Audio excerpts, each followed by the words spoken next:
Bonjour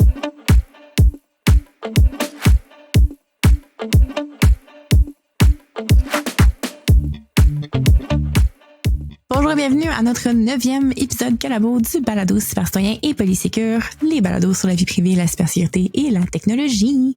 Mon nom est Catherine, je suis votre animatrice pour aujourd'hui et je suis accompagnée de Sam et de Nicolas Loïc. Allô les garçons, ça va bien? Ça va bien, et toi? Oui, vous êtes prêts après une heure de pré-enregistrement à jaser de même? Une heure et demie de pré-enregistrement, là, je lance live, là.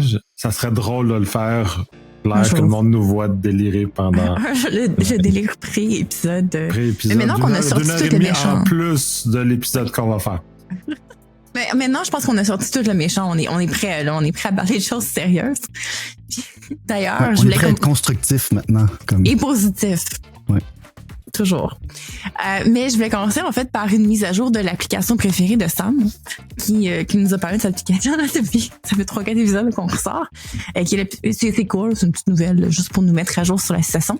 Dans le fond, l'application T et l'application qui avait été faite par les garçons fâchés de l'application T, qui était T on Air, avait été victime d'une brèche de données, blablabla, la grosse histoire. Et finalement, Apple App Store ont décidé officiellement de retirer ces applications-là du magasin là, d'applications, citant là, des enjeux de modération et de vie privée au niveau des utilisateurs. Bon, on n'est pas surpris que ce soit les raisons utilisées.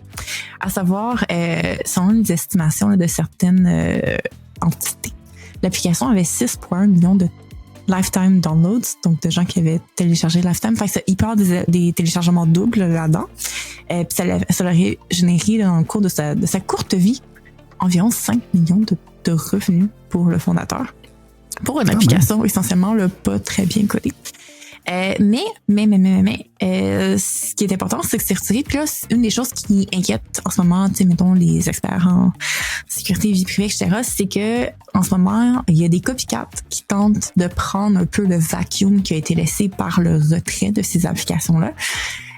Puis c'est des applications qui sont effectivement pas vêtées non plus, qui ont potentiellement des enjeux de sécurité. Donc, je pense que ça sera pas la dernière fois qu'on va avoir à jaser de cette application-là. De toute façon, j'ai l'impression qu'on va devoir éventuellement revenir sur le sujet, tant sur les conséquences des brèches de données que sur justement ce besoin-là qui semble y avoir sur le marché d'avoir un endroit pour sécuriser son dating life, essentiellement, avec aucune bonne solution en ce moment. Ouais, je suis également préoccupé. Déjà que je trouve que T a été négligent à bien des égards avec les secrets de ça. Qu'on soit d'accord ou pas avec l'application, ça dépasse bien ça.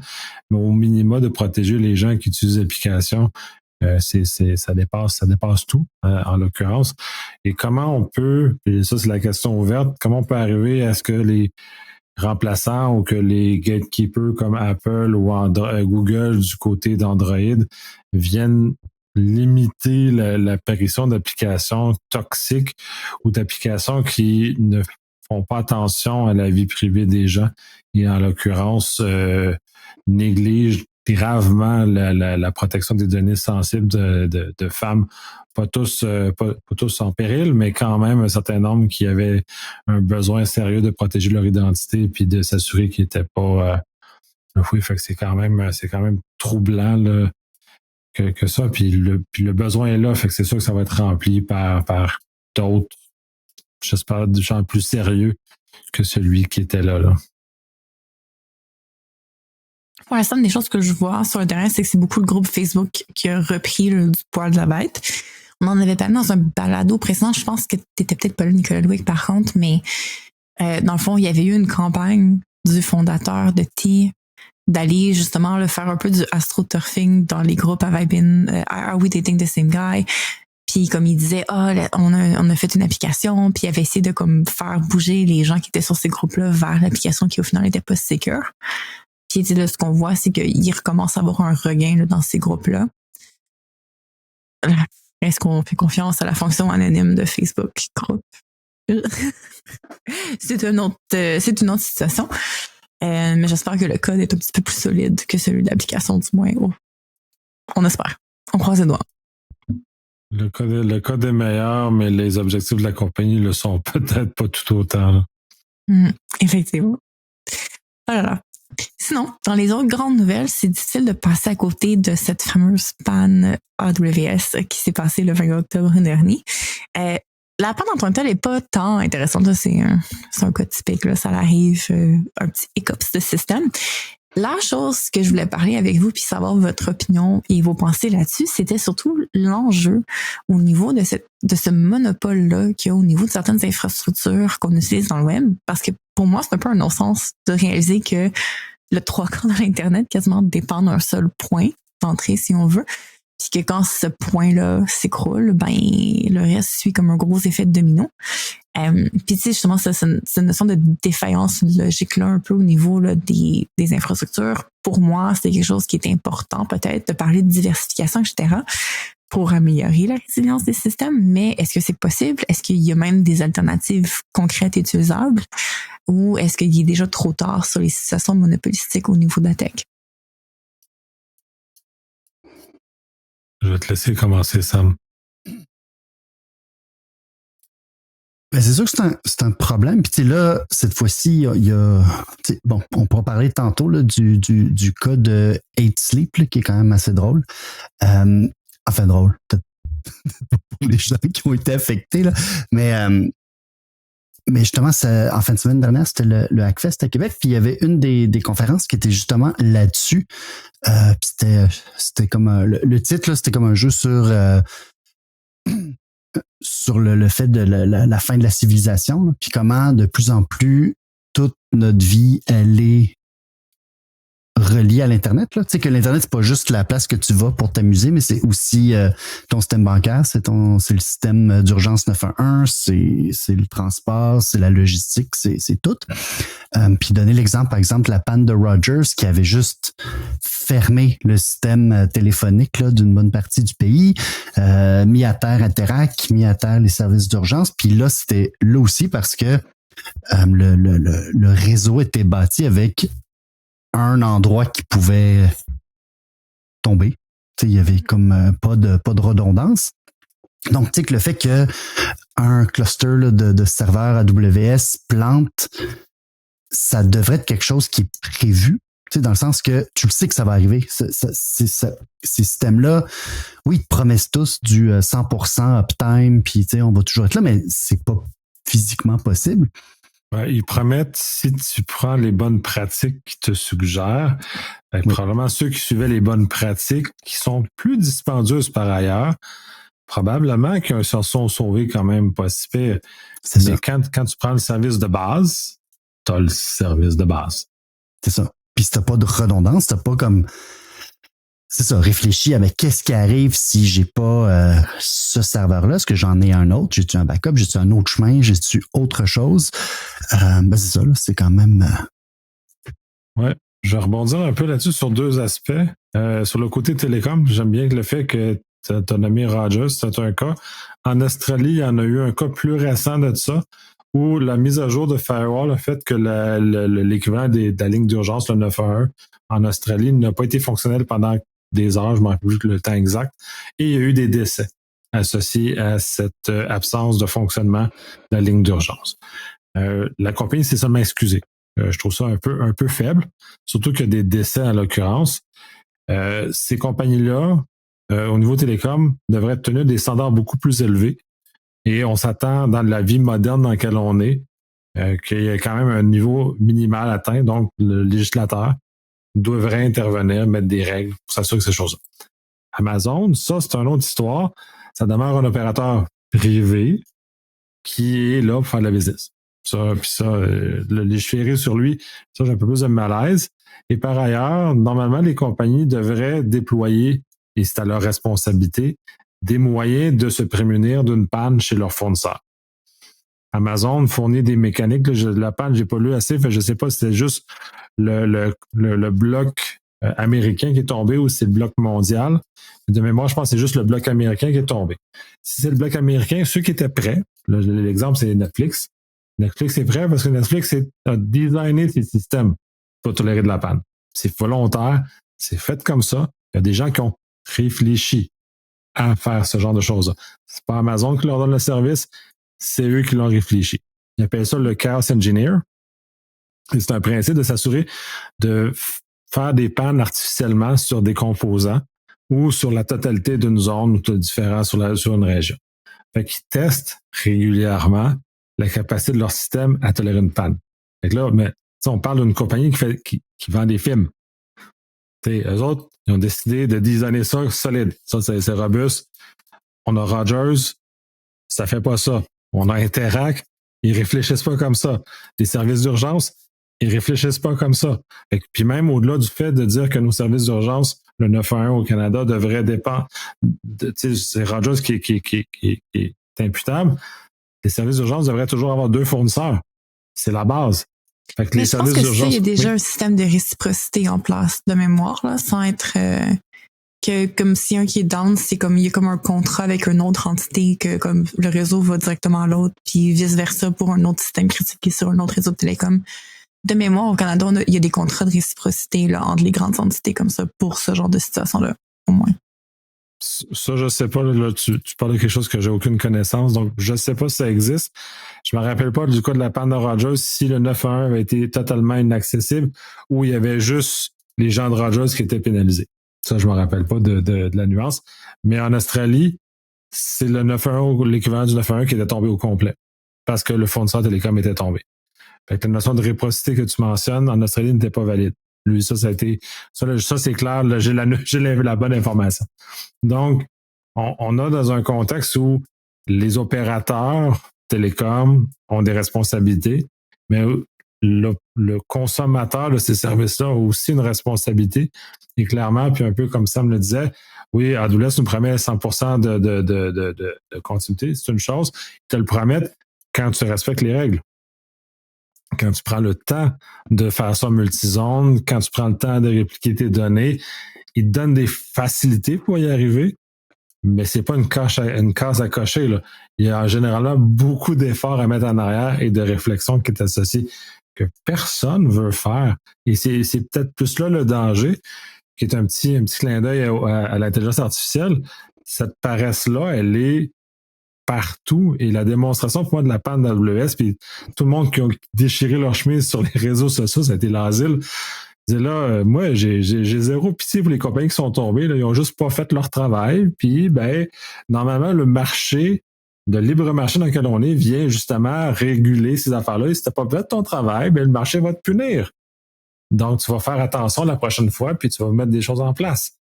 L'autre aspect, c'est que clairement, le marché ne fonctionne pas à l'heure actuelle parce que les compagnies qui sont négligentes, donc qui ont juste utilisé AWS ou sont juste dans une zone dans AWS parce que la zone qui est tombée, c'est la zone qui coûte le moins cher. Je ne mettrai pas dans une deuxième, ça me coûte plus cher. Oui, mais si ça tombe, il faut que tu acceptes le fait que tu vas perdre des revenus, perdre de réputation, puis perdre des choses aussi. Fait que, c'est multidimensionnel, puis je suis un peu fasciné qu'à ce stade-ci, autant de choses dépendent, puis qu'on soit même étonné que ça puisse arriver, ce genre de choses-là. On a encore des pannes de courant, là, ça arrive. Là. On a encore des pannes de choses, ça arrive. Il n'y a pas de fin du monde. Oui, mais panne de courant, mettons qu'on parle de panne de courant, OK? Mettons, la crise du verglas, c'est une panne de courant catastrophique d'un système qui est écroulé, qui a comme mené à d'autres écroulements de système. Versus de nos jours, en théorie, ce genre de truc-là devrait plus arriver parce qu'on a appris nos leçons par rapport à la redondance dans les systèmes. Mais j'ai l'impression qu'on n'a pas appris cette leçon-là encore tout à fait dans l'Internet, ou du moins qu'on l'a oublié. Parce que, effectivement, il me semble que c'est un monopole, là, AWS, quasiment, qui ont, là, oui, il y a d'autres fournisseurs, mais c'est un joueur majeur que les grosses plateformes, les grosses infrastructures majeures se servent. Puis oui, quand je regarde, mettons, sur Down Detector, mettons, une des applications qui a le plus de hits, comme quoi que c'est down, c'est Snapchat, puis c'est probablement pas dramatique dans la somme des choses que Snapchat n'était pas accessible pendant une couple d'heures dans une journée. Personne va mourir, en théorie. Mais ça a affecté plein d'autres systèmes plus ou moins importants ici et là qui dépendaient d'un joueur que j'ai l'impression que tout le monde assume qu'il est juste tellement gros qu'on peut faire confiance, mais que dans les faits, peut-être qu'on devrait pas. De toute façon, on ne peut jamais faire confiance à tout le monde qui sont tellement gros. On l'a vu dans les crises bancaires américaines. Il y a des grandes banques historiques qui sont tombées, qui étaient supposées être trop grosses pour tomber, puis sont tombées. On l'a vu dans la crise automobile. Les gouvernements ont dû bail-out les compagnies automobiles parce qu'ils étaient sur le point de crever. Ils étaient trop grosses pour échouer. Fait que c'est jamais trop gros pour échouer. Là, la chose, faut pas que le gouvernement finance démesurément des mauvaises pratiques d'affaires. Là, on le voit présentement avec Jaguar. Le gouvernement britannique finance l'échec de cybersécurité de Jaguar, ce qui est, à mon avis, une très mauvaise chose parce que ça envoie un très mauvais signal. Et ça permet pas au marché de se réguler lui-même, c'est-à-dire de punir les mauvaises décisions d'affaires et que tout le monde le voit, que le marché punit les mauvaises décisions d'affaires. À l'heure actuelle, le monde voit, c'est pas grave, si j'échoue, le gouvernement va me ramasser mon caca nerveux. C'est pas grave. En parlant de marché qui va peut-être punir mauvaises décisions d'affaires, il y a 404 qui ont publié un article parce que moi j'ai ri quand je l'ai lu là, je m'excuse là, j'ai ri du malheur de certaines personnes, mais je pense qu'on peut rire des gens qui ont dépensé 5000 $ pour un lit intelligent, qui vient même pas avec un matelas, parce que en gros leur lit intelligent c'est juste une housse que tu mets par-dessus ton matelas, puis il y a aussi une base, mais en tout cas, c'est ça. Comme je vous dis, je comprends pas le choix. Puis en plus, ce lit-là ne fonctionne que si tu payes entre 17 et 33 $ US, tout ça, là, bien sûr, par mois pour un abonnement. C'est genre un Netflix pour ton lit, là. Puis en gros, ce que ça fait, c'est que ça va réguler la température, fait que ça va faire plus chaud, plus frais, puis ça enregistre les données quand tu dors. En gros, ça fait ça. Puis je pense que ça peut vibrer là, ou ça t'empêche de ronfler en vibrant. En tout cas, pour 5000 $, j'imagine, ça fait plein de choses merveilleuses. Puis le problème, c'est qu'il n'y a aucune fonctionnalité dans le lit lui-même. Tout passe par le serveur. Donc, quand AWS a planté, ben tu avais des méga gros bibelots dans ta chambre à coucher, mais que tu ne pouvais plus gérer. Donc, il y a des gens qui se sont ramassés avec des températures comme leur lit chauffait, là, fait qu'ils ont très mal dormi. D'autres, mais tout d'un coup, il y avait comme... ils étaient assis. Ils pouvaient plus rebaisser ça en position couchée, fait que là, il fallait qu'ils dorment assis. Parce qu'il n'y a pas de bouton sur le lit pour dire, j'aimerais ça dormir maintenant, s'il te plaît, couche-toi. Donc, c'est ça. Fait que... La joie des objets connectés. C'est quand même un fléau. Là. Avec les voitures, ça commence aussi là, de plus en plus que tu paies pour ton siège chauffant. Tu sais, comme le système est mis physiquement dans ta voiture. Mais il faut comme que tu payes une subscription pour avoir ton siège chauffant. Ouais. Il copie les mauvaises pratiques qu'on a développées en logiciel. Mm-hmm. Il commence à trouver, il y a des sources d'argent supplémentaires. On va commencer à déverrouiller des parties de l'auto. On va dans une drôle de direction comme société, là, ce genre de choses-là. Puis en plus, des objets connectés, c'est bien, c'est merveilleux. Mais si ça dépend d'Internet pour fonctionner, là, ceux qui ont des thermostats intelligents, puis pouf, plus d'Internet ou plus d'AWS, qu'est-ce que vous faites en moins 40 l'hiver, puis il est juste comme figé à une température qui n'a pas de sens, donc il chauffe pas. Donc, des titres de climatiser en hiver? Pourquoi pas? C'est faux. Puis on s'entend que Amazon a quand même un gros contrôle sur beaucoup d'objets connectés dans les maisons. C'est quand même une grosse partie. Puis d'ailleurs, c'était affecté, tout ce qui était Smart Home, IoT, Ring, Alexa était affecté là, par la panne. Donc effectivement, ça ne devait pas jouer. Mais le matelas, c'est quand même assez spectaculaire. C'est un pod, Catherine. Ce n'est pas un matelas. T'as pas de matelas avec ton lit à 5000 $, là. T'as un pod. T'as une grosse housse qui chauffe puis qui dit que ton cœur va à... Oh my God. Dépend, là, il va vite parce que là, t'as plus d'Internet. Oui, mais il ne saura pas, t'as plus d'Internet. C'est vrai, l'information va être perdue pour toujours. C'est toutes ces données biométriques qui vont être disparues parce qu'ils n'ont jamais été récupérées et envoyées dans le cloud. Quelle tristesse! C'est la fin du monde. Mais Non, c'est terrible. C'est le même genre de choses. J'avais l'exemple dans une présentation il n'y a pas longtemps où les Tesla, par exemple, tu parlais de véhicules que tu déverrouilles le siège chauffant ou que tu déverrouilles la vitesse ou tu déverrouilles des options avec un abonnement mensuel. Je trouve ça, en tout cas, bref, je trouve l'idée un peu farfelue. Les Tesla sont contrôlés par Tesla en continu, ce qui fait qu'à tout moment, ils peuvent les arrêter n'importe quand. Ils peuvent les contrôler jusqu'à un certain point. On l'a vu la guerre en Ukraine où ils ont arrêté des véhicules. John Deere a fait la même chose. Il y a des équipements qui ont été arrêtés parce qu'ils ont été volés par les Russes. Puis John Deere a fait, ben non, vous n'avez pas le droit. Pouf, ils ont désactivé, ils ont briqué des appareils agricoles. On est quand même dans cet univers-là. Ça, c'est une chose, puis ils peuvent briquer. Puis ensuite, si on dépend des infrastructures pour les faire vivre, qui sont toutes clairement branchées sur des réseaux cellulaires à travers le monde, qu'ils peuvent être contrôlés de n'importe quelle façon. La recette du désastre n'est pas si loin que ça. L'espace monopolistique aussi de la WS est importante. Et ben, j'imagine que la conférence que tu as assistée au WACFest, justement, ils ont dû commencer avec quelques scénarios de catastrophes spectaculaires. Là. Oui, bien, c'est ça. Puis c'était, tu avais l'idée du manque de redondance. Puis de la concentration de nos services dans un plus petit nombre de joueurs. Puis je pense aussi, l'idée qui revenait dedans, c'est aussi l'absence de législation pour un peu obliger les fournisseurs, que ce soit par exemple la compagnie qui fait des lits qui meurt parce que tu n'as pas Internet, que ça ne devrait pas pouvoir faire. Tu ne devrais pas avoir... ça n'a juste pas de sens de proposer ce genre de produit-là. Oui, il y a le marché qui peut venir faire certaines choses, mais je pense que malheureusement, on a vu que le marché il résout pas tellement tous ces problèmes. Non, les Feneding, ils ont créé des problèmes.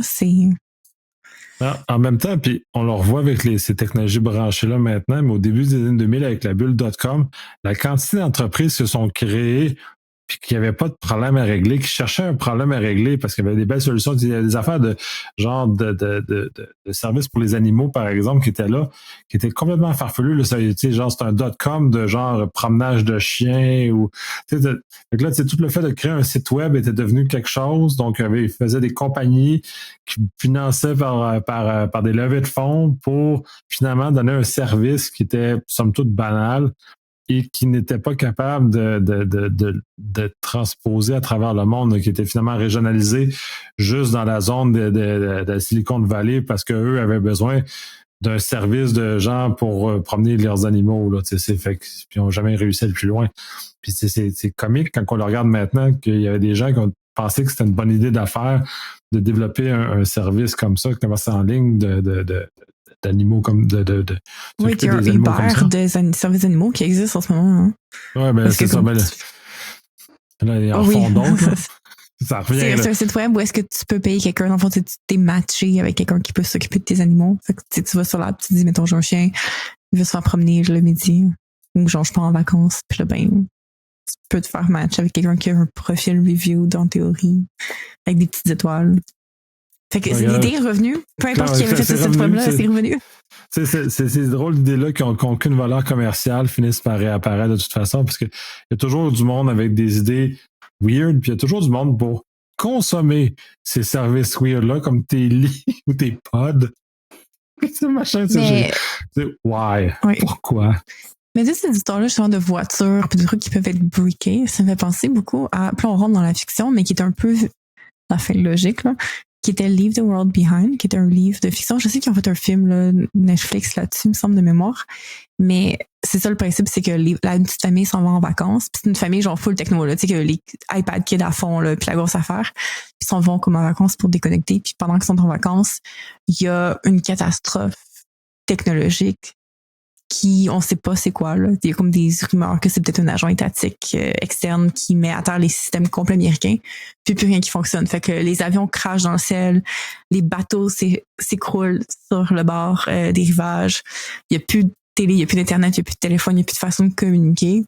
Puis c'est comme le chaos de la société quand il y a zéro technologie qui existe. Il n'y a plus de médias, il n'y a plus rien. Là. C'est toi et ton ennui et l'incertitude parce qu'il n'y a aucune façon de savoir ce qui se passe concrètement. Puis le livre est excellent. J'avais été voir le film aussi. Puis dans le film, il y a une scène justement avec toutes les Tesla qui vont en factory mode puis qui bloquent l'autoroute parce qu'ils sont tous break. Ça me fait penser beaucoup à ça, un peu système qui n'a plus rien de fonctionnel parce que on n'a plus l'Internet. Qui est peut-être un... J'espère que ce sera un cas où est-ce que la réalité va pas rejoindre la fiction, mais on a eu un petit aperçu pendant la panne d'AWS, puis écoute, peut-être que c'est exactement vers là qu'on s'en va, en fait, avec tous nos merveilleux objets connectés pas sécures. Sam, tu as réfléchi à quelque chose. Là. Ouais, Sam, dis les choses, Sam. T'es tranquille ce soir, on veut plus de Sam. On voit dans ton visage clairement, et puis les gens qui vont écouter la vidéo que t'avais une idée qui est passée et elle est partie. Elle est juste pas sortie. Tu l'as tué. C'est un tueur d'idées. Désolé. C'est parce que Sam est fatigué, là. On est passé lors de son dodo. C'est ça. Puis c'était le libre marché des idées dans ma tête, puis si celle-là, elle a pas passé, là. Il était comme... All right. Donc, t'as rien à rajouter, Sam? Tu veux pas? Non, là-dessus, ça va. Ça va. Qu'est-ce qu'on peut faire pour te faire embarquer sur des sujets? On peut aller blaster l'IA, qui est comme un de nos sujets préférés sur lesquels hate. Une nouvelle étude qui est sortie, qui est publiée par la BBC, comme quoi que là, je suis sûre qu'on va surprendre des gens avec cette annonce, mais semblerait que quand on demande à un IA de nous résumer une nouvelle d'actualité, ben, c'est pas tout à fait toujours juste. Dans environ 45% des cas, ce qui est quand même majeur, pour vrai. Et ces 45%-là arrivent peu importe le langage ou l'endroit dans le monde. Donc, c'est pas... Ils ont regardé pour les différentes variables, puis comme, ben non, c'est at large. Un IA, c'est juste pas un bon outil de résumé de l'actualité, il semblerait. Question, est-ce que c'est plusieurs modèles qui ont testé ou c'est juste un modèle qui a été testé dans l'étude qu'ils ont faite? C'est vraiment une grosse étude internationale coordonnée par l'European Broadcasting Union puis la BBC sur plusieurs outils d'IA qui résument l'actualité, sur plusieurs marchés, plusieurs langages, etc. C'est quand même large qu'est-ce qu'ils ont fait. Puis quand on regardait, c'est 45% des réponses de l'IA avaient au moins un problème significatif. Au moins. 31% des réponses avaient des problèmes sérieux de source, que ce soit des mauvaises attributions, des informations qui étaient misleading, qui manquaient carrément. 20% avaient des erreurs le terme accuracy en anglais, majeures, incluant des détails hallucinés ou des informations qui ne sont plus à jour. Gemini est un des plus pires. Désolé mon français, mais qui est comme un des pires. Un de ceux qui performait le pire avec des problèmes dans 76% des réponses. Et c'est inquiétant, sachant que semblerait que la proportion de gens qui se servent des outils d'IA pour s'informer sur l'actualité est toujours plus grandissante. Dans les moins de 25 ans, c'est près de 15% des jeunes qui ne se servent principalement que de l'IA pour consulter des sources d'actualité. Donc moi, ça m'inquiète là, si on parle d'enjeux de désinformation, etc., que on n'est pas sorti du bois par rapport à ça. Moi, je le vois beaucoup, là, je le vois avec mes étudiants là, qui sont de plus en plus dépendants de l'IA là, pour répondre à leurs questions, puis sachant à quel point c'est pas juste comme information. Ouais, petite question pour aider ma compréhension. Est-ce que ils utilisent n'importe quel moteur, comme tu parlais de Gemini, mais ChatGPT ou peu importe, puis ils posent une question sur les nouvelles, ou ils alimentent des nouvelles puis ils demandent un résumé des nouvelles d'une source existante, juste pour connaître la nuance. Parce que je sais que poser une question pour obtenir la base de connaissances de l'intelligence artificielle en général est déjà en partant. Mm-hmm. Puis c'est savoir si on lui pose une question sur l'actualité, s'il n'est pas moindrement relié avec une source d'actualité, on oublie ça, là, c'est comme l'asile. Là. OK. Fait que le genre de questions qui étaient posées, c'était un peu de tout, là. Il y avait plusieurs formats. Fait que, il y avait la notion de comme, est-ce que cet article-là est juste et adéquat? Puis de demander à l'IA, de lui filer la nouvelle puis lui poser des questions là-dessus. Est-ce qu'il y a des sources additionnelles par rapport à cette nouvelle-là? De demander, par exemple, est-ce que cette nouvelle, c'est factuel ou est-ce que c'est l'opinion de quelqu'un? Fait que, mettons, tu fais une nouvelle de Martineau versus une nouvelle d'actualité. Puis que l'IA est pas tout à fait capable de distinguer qu'est-ce qui est une nouvelle puis qu'est-ce qui est pas d'actualité. Puis pourtant, dans ton exemple, c'est assez évident, là, mais en tout cas... Mais tu sais, je le donne en exemple, je dis pas qu'ils ont redressé ça. Mais une des questions qui démontrait, par exemple, c'était aussi de juste poser des questions générales. Par exemple, est-ce que Elon Musk a fait un salut nazi? Puis semblerait que les réponses n'étaient pas toujours adéquates selon les outils non plus. Fait que c'est ce genre de ou des sources qui étaient mal faites, etc. Puis il y a beaucoup de questions qui avaient été posées. Puis mettons, est-ce que Trump commence un trade war? Les réponses étaient super pas adéquates. Fait que plus qu'il y avait de place à la nuance dans les réponses de l'IA, pire les réponses étaient. Encore une fois, est-ce qu'on est surpris? Non.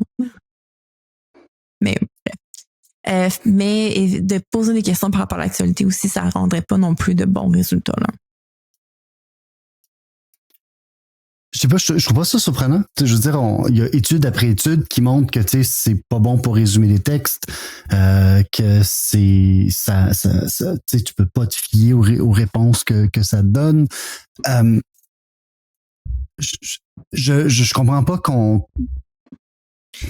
Mais en fait, c'est pas Google. Tu sais, comme, je pense que les gens pensent que c'est comme Google une réponse, tu arrives avec des sources, puis je pense que les gens comprennent pas qu'un IA, surtout les modèles qu'on utilise, ils font juste mettre des mots qui ont du sens statistiquement ensemble plus qu'autre chose. C'est pas une réponse en soi. Fait que les mots vont faire du sens, mais ce sera pas nécessairement factuel. Oui, puis même Google, faut faire attention parce qu'il y a plein de monde qui gamait, qui jouait avec les algorithmes de recommandation, puis que ça se fait que tes trois premiers résultats, c'était de la boîte, c'était juste comme du truc écrit pour un peu, pour gamer les algorithmes, des trucs de SEO pour justement là arriver en premier dans les résultats. Il fallait quand même que tu aies un certain jugement de dire est-ce que la source que Google me propose, es-tu fiable, ça a-tu de l'allure, ça a-tu pas d'allure? Fait que ce texte-là, un peu, tu peux même pas, tu n'as même pas la source derrière. Fait que, je sais pas. Mais là, ce qui est tricky, c'est que maintenant, tu sais, mettons, ChatGPT va te mettre des sources dans la réponse. Fait que, il va t'offrir une réponse, puis il va mettre des petites sources, genre des petits liens. Fait qu'il y a des citations. Le problème, c'est que les citations vont pas toujours de sens. Fait que des fois, t'es comme, ouais? Puis tu cliques, puis tu vas voir l'article, ça n'a aucun rapport. Faut que tu fasses ça avec les articles de Joseph Facal aussi, là, parce que lui aussi, des fois, il met des liens, puis que tu vas lire les sources qu'il met, tu vois qu'il n'a pas compris ce qu'il a lu, là. Mais, en tout cas, c'est un autre sujet. Mais de toute façon... Le jab gratuit, ça serait fait juste pour donner du hate. Man, d'être en feu. Mais il demeure effectivement... puis ce qui est traite avec l'effet qui donne des liens, ou comme Perplexité, comme des nouvelles sources font, Claude le fait maintenant aussi, ils le font tous, c'est que tu as l'impression qu'il a compris la source parce qu'il te l'a cité, mais faut aller la vérifier quand même. Tu ne sauves pas tant de temps que ça dans l'ensemble. C'est ça qui est troublant. Le temps que les gens investissent là-dessus qui finalement n'amène pas à un gain réel. Mais ils croient, puis ils sont convaincus que c'est de la magie, puis ils rajoutent, puis on était juste senti, ils rajoutent de plus en plus de symboles qui donnent l'impression que la source est fiable. OK, peut-être pas, j'ai pas de référence comme tu as fait de pointer quelqu'un qui cite mal, là, mais c'est aussi brutalement. Mais avec l'intelligence artificielle, c'est clair, la quantité de contre-vérification qu'il faut être faite après, peu importe ce qu'on lui demande, ça dépasse 3 fois sur 4, ça dépasse le temps qu'on pourrait sauver avec. Là. En tout cas, de mon expérience de vie. Définitivement. C'est une de mes histoires préférées à raconter par rapport à Lia, là, qui était mon étudiant, qui avait voulu, je sais pas, me flatter dans le sens du poil, là, puis me citer dans un des travaux. Ben, nous citer, ça, vu qu'on a écrit le livre ensemble. Puis, ben, il avait demandé à un IA, très clairement, de lui sortir une citation de l'auteur Catherine. Puis, ben, écoute, on a écrit un autre livre, tu le sais pas, mais comme, c'était vraiment cute comme source, mais c'est pas moi qui avais une définition. Le livre n'existait pas. Puis, tu sais, l'IA avait juste carrément halluciné le titre d'un livre quelconque, là. Nice. Nice. Mais c'est aussi ce que les gens pensent, puis c'était l'année passée, c'est cette année. Bref, j'étais allé faire une présentation à l'université en Europe, puis je parlais avec des professeurs, là, c'est pas des gens pas des pecnos, là, des gens qui ont étudié, qui sont supposément brillants de ça. Puis ils commençaient à me parler de l'usage d'intelligence artificielle qu'ils faisaient, là. Puis dans le fond, ils l'utilisaient comme Google, c'est-à-dire qu'ils faisaient de la recherche. Je disais, mais tu peux pas faire ça avec de l'intelligence artificielle, parce que là, tu présumes qu'il a une connaissance qu'il n'a pas, ou pas nécessairement, dans les domaines que tu cherches. Puis plus tu es sur des domaines de pointe, moins il y a de connaissances. Il va trouver dans des très vieuses œuvres, c'est sûr, tous les vieux livres, il va être capable de te citer des choses sans problème. Tout ce qui est moderne, moins. Puis c'est normal, parce qu'en même temps, ces œuvres-là sont protégées par droit d'auteur. Fait que s'ils les connaissaient, ça veut dire qu'elles étaient utilisées pour entraîner. C'est pas super légal. Il y a des cas qui sont en train de se faire de ce côté-là. Donc, un paquet de défis. Je dis, non, mais tu peux pas demander à ChatGPT de te faire une réflexion sur quelque chose si tu ne lui donnes pas le contenu exact que tu veux qu'il traite. Et encore là, comme vous avez dit les deux, c'est pas toujours fiable ce qui sort. Puis l'exemple que j'ai, puis ce qu'on m'a donné, c'est une belle représentation. L'IA lit en diagonale. Le problème, c'est que quand un humain lit en diagonale, notre œil est fait pour être attiré vers des mots qui, pour nous, ont une valeur, donc dans le domaine qu'on veut lire. Donc, on va être capable d'intercepter relativement bien l'idée du texte parce qu'on est capable de repérer les bons mots. L'IA, c'est un modèle statistique. Fait que lui, il sait pas ce qu'on cherche, puis là, on lui demande de chercher ce qu'on cherche sans qu'il sache qu'on cherche, puis il va guesser quelque chose sur une base vectorielle. Fait que lui, c'est juste une accumulation de mots. Il va faire comme, ce mot-là est plus chanceux que les autres, donc c'est lui que je vais lire, parce que statistiquement, c'est lui. Mais si c'est à aucun lien avec le domaine ou le sujet que tu as, il va dévier le résumé. Puis la meilleure façon, puis ceux qui écoutent, puis ils veulent le tester, voir comment ça fonctionne, allez chercher un modèle local. Ça, c'est la meilleure façon de le voir. Prenez un modèle local, dans LM Studio ou Rolamo, peu importe la chose que vous voulez utiliser localement. Donnez-y un texte en référence. Demandez-y de sortir un résumé. Vous allez voir à quel point c'est weird ce qui sort de ça, là. Puis là, vous allez voir à quel point les modèles sont brisés. Parce que là, un modèle petit fait qu'ils sont contraints. Puis là, on va voir les défauts apparaissent très, très vite. Les gros modèles là, publics sont tellement gros qu'ils sont capables de masquer. Mais les petits modèles, on le voit vite que ces défauts-là apparaissent et sont assez bizarres. Si on veut faire des textes d'un peu weird, là, c'est un bon moyen. Mm-hmm. Puis là, ça m'étonne d'avoir une réflexion de où tester le pas pour pas brûler des forêts pour rien. Ça fasse. Ben, vous le testez sur un ordinateur chez vous à la maison, fait que vous brûlez pas de forêt, là. C'est des petits modèles, là, fait que c'est quand même moins énergivore que quand on fait une requête sur ChatGPT que effectivement on brûle un arbre. À chaque requête, on brûle un arbre, là. Il y a eu un article qui mentionnait de pas dire merci à ChatGPT parce que justement le coût énergétique de dire merci était absolument énorme. Ouais, je dirais pas ça. C'est Sam Altman qui se plaignait. C'est probablement que ça lui coûte des millions. Puis probablement que ça le saigne financièrement. Fait que dans le fond, il nous disait arrêtez de me saigner financièrement, machin. Lui, il a aucun intérêt. Lui, ça l'intéresse pas l'écologie, les arbres. Lui, c'était l'argent qui saigne quand on fait ça. Mais au final, l'argent que ça coûte, c'est un coût énergétique, là, c'est des ressources gaspillées. Mais je comprends que les humains ont peur que les IA take over puis qu'ils essaient d'être polis avec les modèles d'IA au cas où. il est pas éco-responsable. Là. Non. C'est pas lui qui fait ça. Là. C'est Je vraiment pense pas que c'est oublie son. ça. Mais effectivement, que les tokens qui sont utilisés, ça a un coût énergétique démesuré par ailleurs. Fait que oui, effectivement, dans les gros modèles. Pas besoin de remercier ChatGPT. Il est trop tard pour tout le monde s'il take over Sysia, là, de toute façon. Ouais, non, mais c'est ça. Moi, ma formulation demeure une formulation polie parce que la façon qu'on formule la question va conditionner la réponse qu'on va recevoir. Parce qu'on ne reçoit pas exactement la même réponse, on ne pose pas la question de la même façon. Mais après, je ne dis pas merci de m'avoir donné une réponse. C'est là, on se calme. Là. Ça demeure une machine. Puis même si c'était over, il va m'écrabouiller que j'ai dit merci ou pas à la fin, il va m'écrabouiller, fait que je m'en fous. Là. C'est peut-être un trombone de plus. Ouais, ben c'est ça. Fait que je fais juste, mais dans ma formulation, ça change beaucoup, puis je l'ai vu, utilisation d'une formulation polie. Donc, quand on pose une question, au lieu de donner un ordre, c'est pas exactement le même genre de réponse qu'on va obtenir, fait que ça vient quand même moduler ce qui est à côté de ça. Fait que ça a des impacts intéressants par ailleurs. Mais pauvre Sam. Mais j'avais pas lu qu'il donnait des meilleures réponses si t'étais rude avec lui. Ah, ben ça dépend ce que tu fais, là. Mais tu sais que ChatGPT maintenant accepte des affaires un peu plus sexuellement explicites.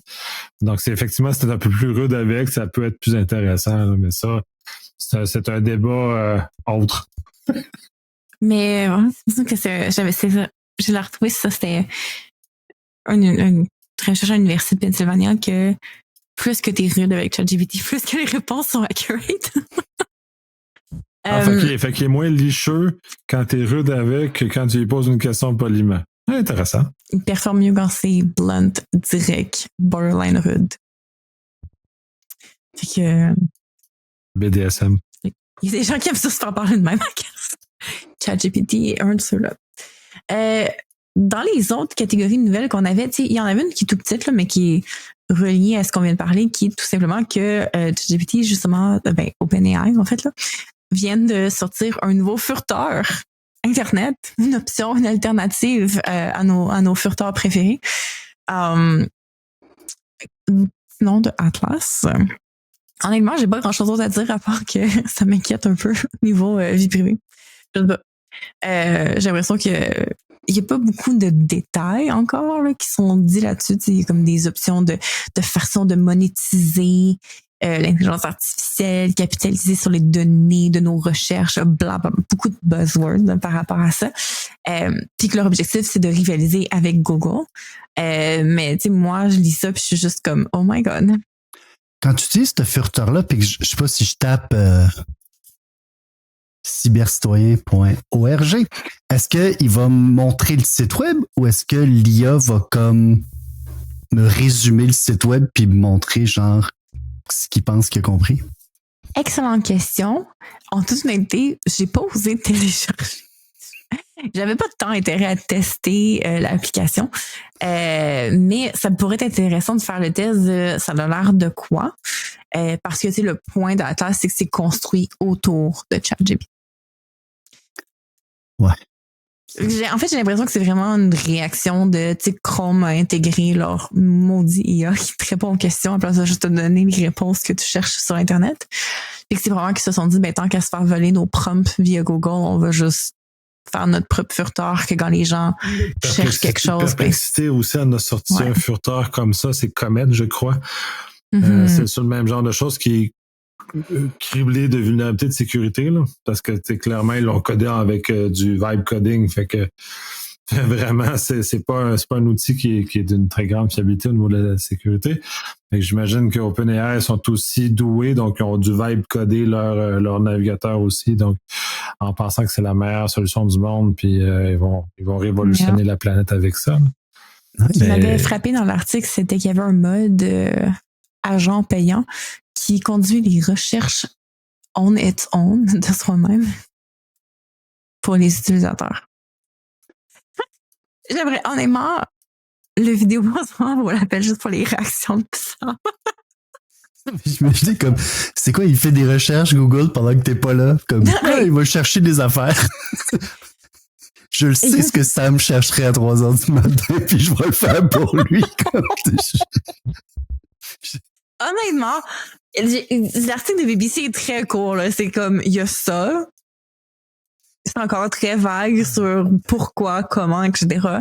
Moi, tout ce que je vois, c'est l'horreur au niveau de la vie privée, là, encore plus que comme les autres Ils vont plateformes. renvoyer la télémétrie vers OpenAI, comme de toute façon, la télémétrie est envoyée chez Google avec Chrome, est envoyée chez Microsoft avec Edge, est envoyée dans un contexte où nos actions sont monétisées. Puis là, je sais que Perplexity s'en cachait même pas, que tout ce qui était saisi dans le navigateur était renvoyé vers ses serveurs pour entraîner son modèle.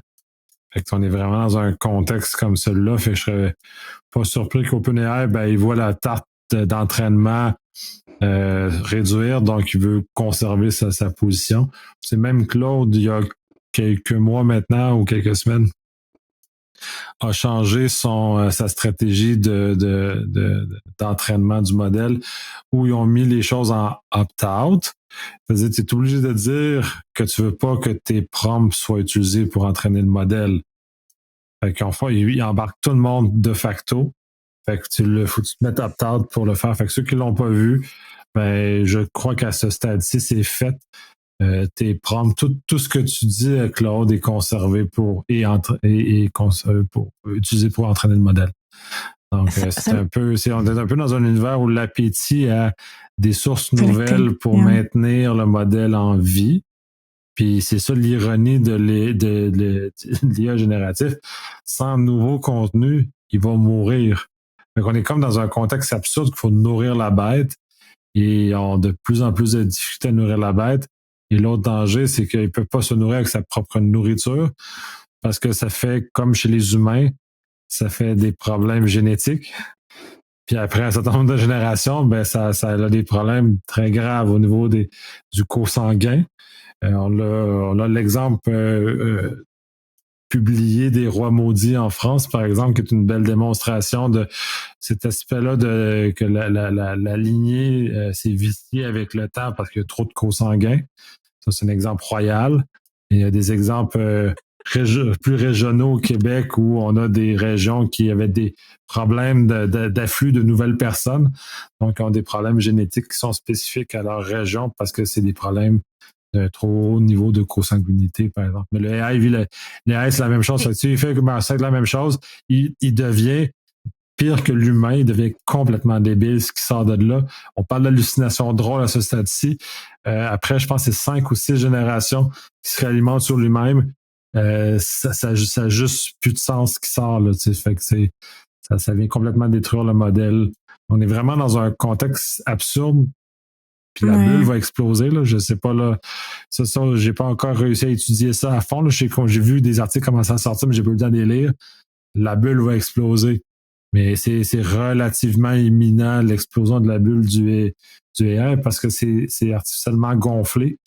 On lisait, je pense que c'est aujourd'hui même, ou hier, il y a une lettre qui a été publiée par des sommités comme quoi pour arrêter la recherche vers l'intelligence générale, c'est mal, c'est la fin de l'humanité. Il dit, dans les faits, quand tu sais vraiment comment ça fonctionne, le Gen AI ne nous amènera jamais à l'intelligence artificielle générale. Là. C'est pas la trajectoire qui nous mène là du tout. Puis l'autre aspect à ça, la bulle va exploser dans un avenir rapproché. Fait que l'heure actuelle, les compagnies, ce qu'ils font, c'est qu'ils font le hype sur l'intelligence artificielle générale pour aller gruger de l'argent le plus qu'ils peuvent. Et quand les investisseurs vont se rendre compte que c'est une fraude, ils vont se retirer, puis la bulle va éclater. Puis il va y avoir du sang partout. Vendez 100 premiers, vendez vos stocks si vous avez des stocks pour des compagnies. Avant que ça explose. En ce moment, c'est ça le problème. C'est que en tout cas. Oui, même l'index, là, qui est le top 500 compagnies, les 3 quarts de ces entreprises-là vont avoir investi dans le lien un point à l'autre. Fait qu'effectivement, ça va être un bloodbath, c'est quand ça va. Ça va être un problème. Puis en plus, encore là, puis j'aime bien cette image-là. Ceux qui vont faire de l'argent, c'est comme à la course, comme la course à l'or, c'est ceux qui vendaient les pelles, pas ceux qui cherchaient l'or. Fait que la rue vers l'or, c'est pas, c'est comme ça. Fait que ceux qui vont faire l'argent, c'est ceux qui fournissent les infrastructures. Google, Microsoft, Amazon. Facile. Fait que c'est eux qui font l'argent à l'heure actuelle avec ce genre de choses-là. Puis un article intéressant, puis sur ça aussi, Microsoft a rattaché ses KPI de vendeurs au taux d'utilisation de copilote des clients dans le portefeuille du vendeur.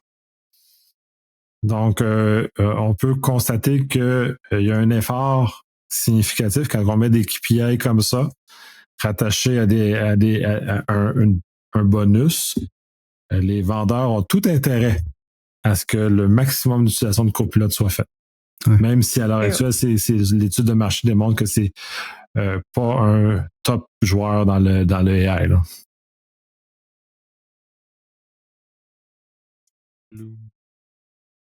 Ça me fait juste penser, oh my god, c'est comme un gif en ce moment où est-ce que c'est les entreprises avec leurs employés puis l'IA, puis c'est comme la petite mascotte qui est comme come on, drink some juice, puis Karen renverse son jeu au complet sur sa petite poupée. C'est juste l'employé qui est inondé. Ça, c'est moi qui passe trop de temps sur TikTok. Désolée. J'ai du brain rot. Mais oui, pour en finir avec le sujet, effectivement, c'est une bulle. Parce que c'est vrai que c'est full poussé par les employeurs là, de comme utiliser l'IA à fond pour des résultats à 45% pas adéquats. Puis seulement 5% des projets IA finissent par donner un résultat réel, selon une étude qui a été faite là, il n'y a pas si longtemps que ça. Là. Fait que, bref, on est dans un drôle d'univers. Puis moi, de mon expérience de travail, c'est la première fois que je vois ce degré de folie-là, mais qui dépasse juste les gens en technologie. T'sais, on a connu la bulle.com, j'ai connu le cloud, qui étaient des bulles, mais technologiques. Là, c'est pas technologique du tout. C'est genre mes parents. Et là, tout le monde est comme fou. Mais vraiment fou. Fait que là, moi, ça me fascine. Là. Fait que j'ai l'impression que les Tesla vont foncer partout dans pas long. Je me sens là. Mais pas juste, il y a des gens qui ont eu des psychoses reliées avec l'IA, là, comme. Il y a plein de choses. C'est un drôle de regard sur l'humanité. Ouais. Puis celui-ci ça me rassure pas. Comme ta laveuse puis ta sacheuse, ça me rassure pas. Ça, c'est des discussions très chaudes. Ma sécheuse est malheureusement théoriquement un IA qui ne fonctionne pas et qui ruine mes vêtements. Puis ma laveuse take over mon cycle que j'ai choisi manuellement. Rant contre pas d'IA. Il n'y a aucune façon de la désactiver, bien entendu. C'est it is what it is. Mais, si tu parlais des parents, etc., puis comme c'est fou parce qu'effectivement, c'est sur Facebook. Ce que je vois, c'est qu'il y a beaucoup de les mononcles, les madames, ma tante, mes aînés qui, mon Dieu, se servent de l'IA à toutes les sauces là, pour comme faire des petites images funny d'eux-mêmes dans des situations. C'est hallucinant, là, c'est vraiment comme c'est le joujou doré là, de cette génération-là. Ils adorent ça. Là. Puis les contenus qui sont partagés, des blagues, des vidéos de « Oh my God, cette vidéo-là est tellement drôle. » Puis c'est genre folie. Hein? Yeah. C'est une bonne utilisation de notre eau précieuse, de notre énergie précieuse. Yes. Ouais, puis c'est fou. Puis c'est ça, je comprends pas aux États-Unis pourquoi ça a cet effet-là. Mais notamment, c'est un effet très important. Le coût de l'électricité aux États-Unis a augmenté de façon très importante dans un contexte économique instable aux États-Unis où le gouvernement ne paye plus ses employés, où ils ont des tarifs, fait que tout augmente, tous les prix augmentent de tout, et l'électricité augmente parce que l'électricité est essentiellement pompée par les centres de données qui font du AI, parce que ça gruge énormément d'électricité. Parce que fait que, au final, c'est les citoyens américains qui financent sur leur électricité résidentielle l'AI que nous consommons comme des caves finalement. Et c'est vraiment weird ce déplacement de richesse-là qui est fait. Comment tout ça se place, puis d'enfin des vidéos partagées par mes matantes, ben c'est financé en partie par le coût d'électricité aux États-Unis que les citoyens payent, puis qui sont, bref, ça a aucun sens, puis c'est vraiment parti aux États-Unis. Je ne sais pas si d'ailleurs dans le monde, je sais qu'au Québec, on n'est pas affecté par ça, même s'il y a augmentation, les tarifs sont protégés et surveillés, bien heureusement, dans ce cas-ci. Mais non, c'est complètement débile le fait qu'ils refilent la facture aux citoyens. Et l'eau aussi, il y a des villages entiers là, qui ont perdu accès à de l'eau potable parce que le méga centre de données qui traite justement ce contenu d'IA-là prend toute l'eau pour essentiellement refroidir ces installations. L'eau devient ultra polluée, là, même s'il y a des systèmes de recyclage quelconque, une partie qui est perdue à la condensation. Quand l'eau est rejetée, c'est comme plein de métaux lourds. Puis là, ben, la municipalité d'à côté a juste plus d'eau potable. Ouais, mais les Américains, ça a l'air de ne pas les déranger. Ils vont fracker comme des fous. Ils ont pas l'air de faire attention à leur population du tout. C'est un élément de la société américaine qui nous fascine. La nourriture est bourrée de sucre, ce qui est pas bon. La nourriture est bourrée d'hormones, ou la viande notamment est bourrée d'hormones, ce qui est pas bon. Fait qu'ils tuent les gens par la nourriture. Ensuite, les nappes phréatiques sont polluées en fou, puis s'en foutent. Puis ils font que les gens s'intoxiquent avec des métaux lourds, avec des choses qui n'ont aucun sens. Puis le fracking, ben, de façon sauvage, ça fuit dans les nappes phréatiques aussi. Fait que l'eau devient imbuvable. Quel pays fascinant, par exemple, de cette espèce de non-considération du citoyen puis de le laisser comme... C'est parce que t'es contre la liberté, Nicolas Leuil. C'est ça ton problème. Tu veux pas être libre. Parce que la liberté, c'est de respirer genre du plomb parce que ta peinture est pas contrôlée, là. Puis ta peinture est bon, les petites flakes là, de peinture au plomb, là. Oui, c'est les vapes qui viennent de réaliser aussi que les vapes avaient du plomb dedans. Fait que... Oui, mais il faut que ça donne du goût, là. Ils mettaient du plomb dans les alcools. Là, le vin en France à une certaine époque parce que le vin était trop dégueulasse. Ils mettaient du plomb parce que ça avait donné du bon goût. Mais fait que ma leçon là-dessus, c'est que l'humanité aime juste ça, l'eau qui s'empoisonner tout le temps. Là. C'est comme... On est toujours à la recherche d'une façon créative de s'empoisonner. Oui. Peut-être le AI va nous sortir un petit vidéo de ça, d'une nouvelle façon imaginative de nous continuer à aller dans cette voie-là. Mais là, on s'enligne encore vers des sujets déprimants. Fait que Sam nous avait apporté un sujet plus drôle et positif pour conclure l'épisode. Ben, je sais que ça faisait longtemps qu'on... Oui, mais je trouvais que ça faisait longtemps qu'on n'avait pas parlé d'histoire de hacker. Fait que là, il y en a une qui a attiré mon attention cette semaine. D'ailleurs, c'était publié par Risky Business récemment, puis ça vient d'articles médiatiques publiés dans les médias en Roumanie, parce que c'est là que ça se passe. Donc, il y a une personne dans une prison roumaine qui est pas nommée, on ne sait pas c'est qui, mais qui avait été envoyé... c'était comme un genre de centre hospitalier pour les prisonniers. Puis pendant qu'il était là, ben il y avait comme des tablettes auxquelles les prisonniers ont accès. Puis ces tablettes-là, de ce que je comprends, là, tu peux comme te loguer là-dedans, puis là, tu peux comme mettre de l'argent dans ton compte là, pour la cantine. Tu peux aussi, comme quand tu travailles, ben, ça enlève du temps sur ta sentence. Parce qu'il y a quelques petites fonctions que tu es supposé pouvoir faire là-dessus. Mais lui, il avait comme réussi à aller un peu dans le back-end de la tablette, là, comme à enlever la page d'accueil qui normalement était censée être figée là et la seule chose accessible aux prisonniers. Puis là, c'est pas très clair dans l'article, là, mais il a réussi à avoir des authentifiants, là, fait que des mots de passe pour avoir accès à l'administration de ce portail-là. Et comme c'est un... Puis là, il a été renvoyé dans sa prison habituelle. Il en a parlé avec un de ses chums là-bas. Puis lui, quand il a été transféré dans une autre prison, ben, il l'a essayé. Puis ces authentifiants marchaient aussi parce que c'est un système comme national. Fait que c'est le même mot de passe va marcher, peu importe tout ce que t'es. Admin, password 1, 2, 3. L'article ne le dit pas, mais quelque chose de même. Puis là, c'est ça. Fait que là, ce deuxième monsieur, Aurel Z, ben lui, premièrement, ce qu'il a fait, c'est qu'il a donné accès du matériel pour adultes à ses amis. Fait que là, la tablette peut aussi servir comme à aller puis consulter des sites pornographiques. Puis une fois qu'il a fait ça, ben il a joué avec le système, puis il a pu voir qu'il pouvait donner de l'argent à ses amis, puis leur mettre de l'argent pour la cantine. Puis malheureusement, c'est là que que le fun a arrêté parce que ils ont un peu exagéré, mais ça a quand même pris quelques mois. Ça a pris comme 2-3 mois avant qu'il se fasse pogner. Mais parce que je pense qu'il y en avait un qui était rendu avec comme genre 1,15 million de dollars là, sur son compte de cantine. Puis là, il y a comme quelqu'un qui a allumé pour dire c'est un peu louche. Comment est-ce que cette personne-là qui est en prison et donc pas supposé avoir tout cet argent-là. Puis il y avait comme plein d'argent qui était dépensé à la cantine, mais pas d'argent qui rentrait dans le système. Fait que tu sais, en tout cas, quelqu'un a allumé.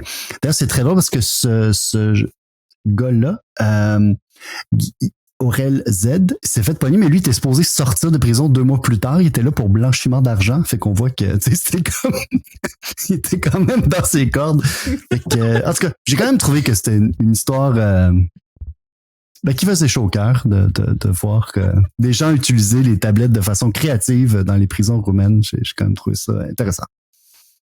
Excellent. Excellent. Mais j'aime beaucoup le fait, je suis d'accord avec toi, l'élément créatif. Tu sais, c'est pas des crimes avec des gros dommages, là. C'est pas un crime contre l'humanité. La prison va survivre, là. Sûrement, puis c'est justement, comme tu dis, c'est un peu drôle, puis c'est à la limite cocasse qu'un système comme ça, mis dans les mains de criminels, là, tu sais, puis de pas l'avoir durci plus que ça, là, tu sais, c'est comme de dire, OK, je mets un petit cadenas minable sur mes portes de prison, là, tu sais, là, quand même, là, il méritait un peu, disons. C'est ça. Le premier, celui qui avait trouvé la faille initiale, son nom n'a pas été révélé, mais supposément qu'il était là justement pour des crimes reliés au piratage informatique. Là. Fait que, c'était comme quelqu'un qui avait déjà certaines proclivités, comme on dit, un certain intérêt pour la chose, on pourrait dire. Ah ouais. Ah, c'est drôle. Mais ça laisse voir à quel point justement il y a ce genre de angle mort là, souvent. Tu sais, comme une prison, c'est quelque chose qui est très spécialisé sur la sécurité physique. Puis comme ils ont juste rentré un truc techno sans se poser trop de questions, même pas sur la grandeur, comme c'est quand même un gros angle mort qui se sont laissés là. Ouais, puis le fait que ça prenne des mois à remarquer que comme ce qui me fascine là-dedans, parce que pour le travail que je fais dans beaucoup de places, la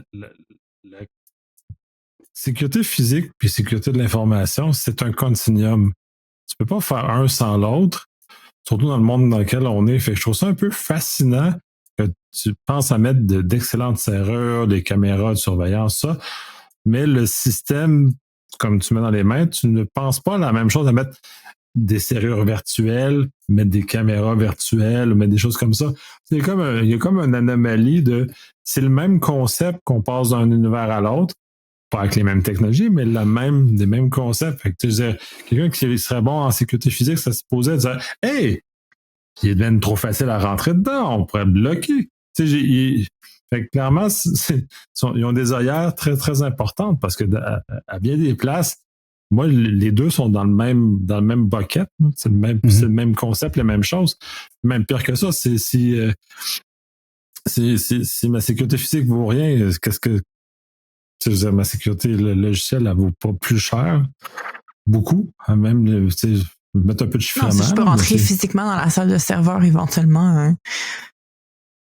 C'est pas mal game over là, quand ça arrive. Là. Fait, c'est comme. C'est un peu fascinant. Fait que bref, c'est un angle, comme tu dis, un angle mort. Puis avec des œillères. Puis je pense qu'on devrait. Il y a de l'éducation à faire que un dans l'autre. Là, c'est les mêmes concepts, les mêmes idées. C'est la fraude en électronique, c'est juste le moyen qui est utilisé qui est différent. C'est la même chose, c'est les mêmes intentions, c'est les mêmes affaires, c'est la même manipulation. Manipule l'humain, ça revient en termes de fraude, c'est la même chose. Il n'y a rien de nouveau. Ils t'appellent puis ils te font peur. Fait que là, tu réagis. Tu reçois un email, ils te font peur, tu réagis. C'est le même whatever. Bref, on réinvente encore le monde. Donc, merci Sam pour cette histoire. D'ailleurs, question, mais comment tu te retrouves à consulter les nouvelles roumaines? Ah non, mais c'est Risky Business. Okay. C'est leur infolettre. C'est comme, c'est arrivé ça. Comment dans ta veille d'actualité, cette nouvelle? Non, je ne lis pas le roumain. Juste le russe. Ça aurait pu, puis t'aurais pu genre t'intéresser à un groupuscule roumain qui décide de s'infiltrer au Canada et t'aurais traqué les informations entre les deux. Là. Ben, le roumain est quand même très proche du français, puis projet pour ça. J'écoute du rap roumain des fois, là, mais.